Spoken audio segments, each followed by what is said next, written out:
இது ஃபர்ஸ்ட் மலேசியாவின் செய்திகள் உங்களுக்காக.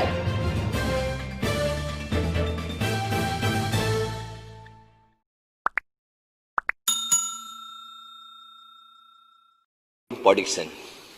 Ketua soalan kedua. Sila Pak Perdana Menteri untuk jawab. Assalamualaikum warahmatullahi wabarakatuh. Terima kasih Datuk Yang di-Pertua. Untuk makluman Ahli Muhammad Pak Dixon, pembentangan RM12 seperti sedia maklum sepatutnya bulan Ogos tapi ditunda ke awal tahun depan, dan antara sebab-sebabnya ada berikut. Yang pertama, Kerajaan Perikatan Nasional baru ditubuhkan pada bulan Mac lalu. Perdana Menteri baru, menteri pun ada yang baru, beberapa kementerian telah disusun semula. Wawasan PN pun berbeza daripada kerajaan dahulu. Beberapa dasar dan pendekatan menguruskan ekonomi perlu dikaji semula untuk menangani isu-isu ekonomi semasa. Kedua, andaian-andaian dibuat sebelum COVID-19 mengenai beberapa petunjuk penting ekonomi perlu lihat semula. Ini termasuklah kadar pertumbuhan ekonomi dunia. Dulunya dianggarkan positif 3.5%, sekarang dijangka menguncup sebanyak 4.9% tahun ini. Berdangan dunia lembab, kadar pertumbuhan ekonomi negara kita pun mencabar, harga minyak mentah rendah dan kadar pengangguran meningkat. Ketiga, Datuk Yang di-Pertua, pandemik COVID-19 ini telah memberi kesan besar kepada ekonomi dunia. Kesannya kepada ekonomi negara perlu diambil kira dan menggubal dasar jangka pendek dan jangka panjang. Keempat, lanskap ekonomi Malaysia dan global telah berubah akibat COVID-19. Umpamanya peranan ekonomi digital semakin penting, industri pelancongan dan PKS akan mengambil masa sebelum mengalami pemulihan. Security makanan ataupun food security perlu diberi lebih perhatian pada masa ini. Kelima, kedudukan fiskal negara tahun ini adalah mencabar daripada kadar defisit sebanyak 3.2% yang dijangkakan sebelum ini. Kadar ini dijangka meningkat kepada 5.8% hingga 6% pada tahun 2020. Walaupun pembentangan RMK12 ditunda ke awal tahun hadapan, ia masih berteraskan kepada wawasan kemakmuran bersama 2020 atau 2030 ataupun WKB 2030 yang telah dilancarkan pada bulan Oktober tahun lalu. Objektif WKB 2030 adalah untuk membawa pembangunan untuk semua, menangani jurang kekayaan dan pendapatan serta mewujudkan negara yang bersatu, makmur dan bermaruah. WKB 2030 ini adalah kesinambungan kepada beberapa dasar terdahulu dan bersifat lebih inklusif. Jika RMK12 dibentangkan esok lusa, sudah pasti beberapa andaian akan tersasar dan tidak realistik. Sebenarnya bukan Malaysia sahaja menghadapi cabaran ini, seluruh dunia menghadapi masalah yang sama. Walaupun kita menghadapi berbagai cabaran, langkah-langkah yang telah diambil di bawah kepimpinan Yang Amat Perdana Menteri, termasuk inisiatif-inisiatif di bawah Prihatin, Penjana serta Belanjaan 2021 yang akan dibentangkan pada bulan November tahun ini, akan meletakkan ekonomi Malaysia di atas landasan yang lebih kukuh untuk menghadapi cabaran-cabaran masa akan datang. Terima kasih, Datuk Yang di-Pertua.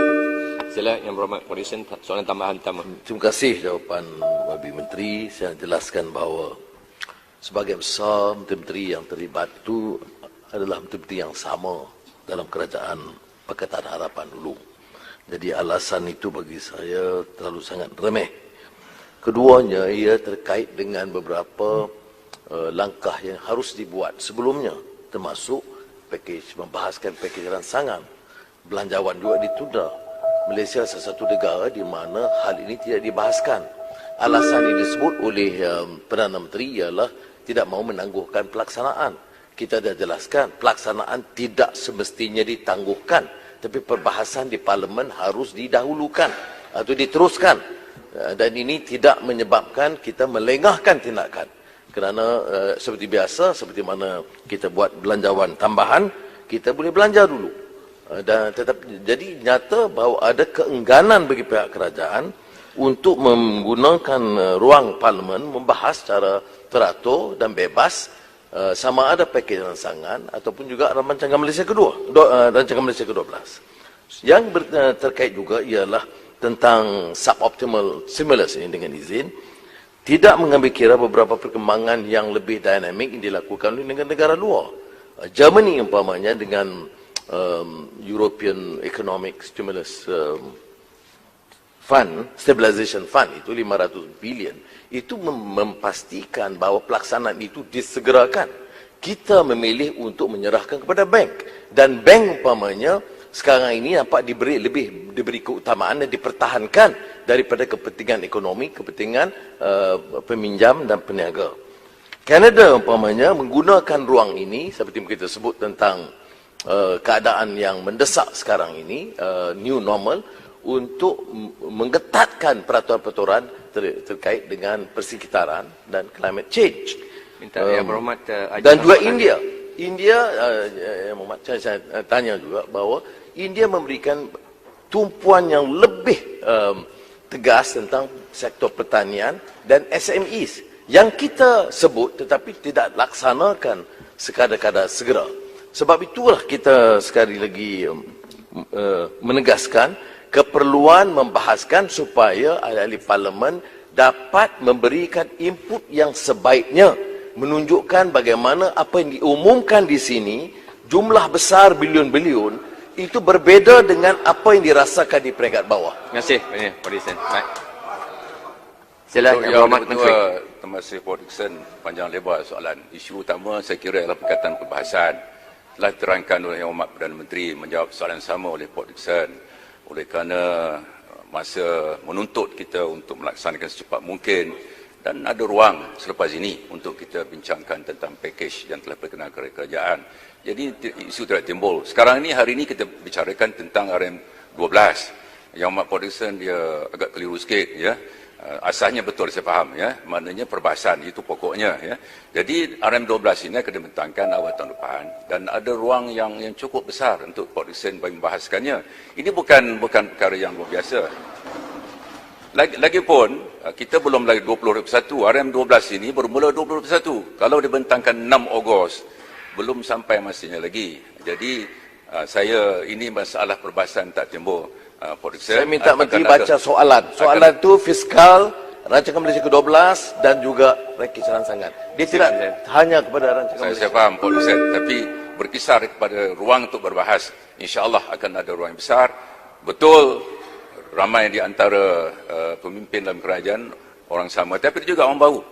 Ada menteri baru yang perlu melihat semula kepada rancangan yang lama. Apapun seperti tegaskan jawapan saya, RM12 akan terus berteraskan kepada WKB atau penguasaan kemakmuran bersama yang dilancarkan oleh mantan Perdana Menteri pada bulan Oktober tahun lepas. Terima kasih. Berhormat Pak Dixon. Sila. Terima kasih.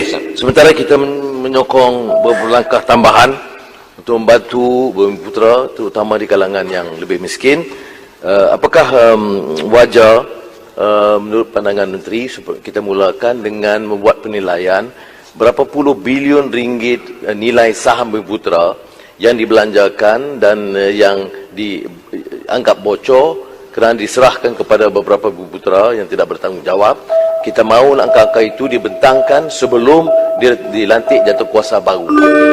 Keduanya, kita juga tahu tanah-tanah milik Bumiputera atau tanah Rizab Melayu yang kehilangan tidak perlu diganti. Walaupun ini urusan kerajaan-kerajaan negeri, tapi harus ini juga melibatkan pemilikan tanah strategik oleh Bumiputera. Jadi saya minta penjelasan dari Menteri dan jaminan kajian, kerana membentuk jatuhkuasa baru tidak akan bermakna kalau kehilangan puluh bilion saham sebelumnya ini tidak dikenal pasti. Terima kasih Pak Dixon. Sila Menteri. Terima kasih Datuk Yang Betul. Ini yang Pak Dixon pernah sikit lah soalan ini. Terima kasih banyak. Yang tentang bocor-bocor ni perkara yang memang lazim lah, kita sedia maklum, ya.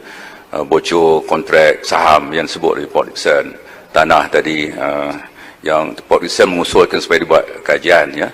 Kajian-kajian telah dibuat dan angka-angka pun mungkin ada, dan hakikatnya kalau diberikan saham, ada yang menjual, cumanya sekarang ni saham tak berapa laku lah, kalaupun beli saham tak ramai satu masa dahulu.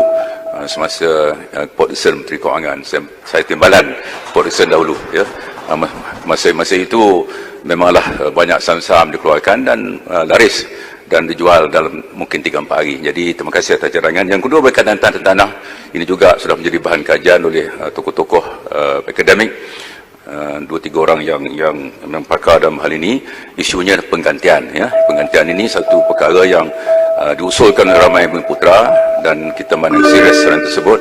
InsyaAllah kita akan cuba sebaik mungkin untuk menangani isu-isu yang dibangkitkan oleh Yang Hormat Produsen. Terima kasih. Terima kasih Menteri. Saya menjurus kepada penyerahan saham kepada tokoh-tokoh Bumi Putra tertentu yang mendapat ratusan juta nilai saham. Baik. Itu mesti dijawab. Terima kasih Pak Lisen. Baik. Pertanyaan jawab lisan seterusnya saya menjemput Yang Berhormat Puan Hanayo Xiao Xuan.